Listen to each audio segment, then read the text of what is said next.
at 10, we've told you about beatings involving inmates, hefty settlements, and public outcry. And now for the first time, Denver Sheriff's deputies are breaking their silence about the troubles inside the Denver jail. Mark Stewart is live tonight. Mark, they say they're getting an unfair reputation.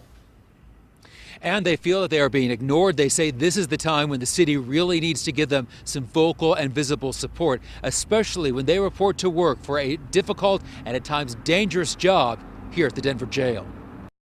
We've sat silent for a long time, waiting for the city administration to handle this issue in a proper and responsible way, and we don't feel that's happened.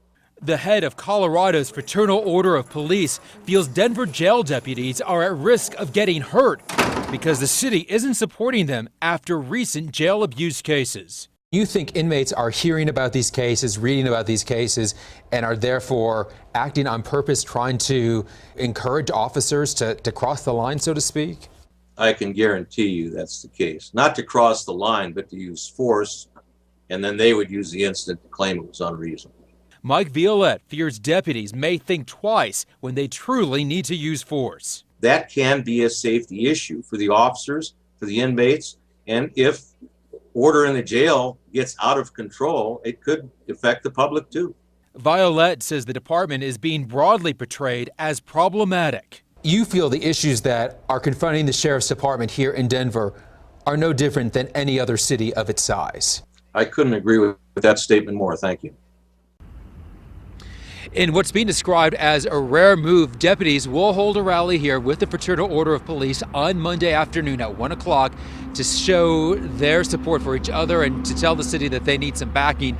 In addition, the sheriff sent out this letter just yesterday letting deputies know use of force is acceptable. There are times when it's necessary. The mayor adding, things are under review, changes on the horizon, but this is the time to look at the system as a whole.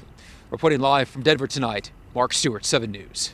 And right now, the Denver Sheriff's Department facing scrutiny like never before after videos like this showing bad behavior by its employees in the Denver jail. Well, a task force has a list of recommendations suggesting things like making inappropriate force one of the most egregious types of officer misconduct.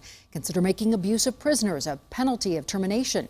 Consider not making rounds and sleeping on post more serious violations.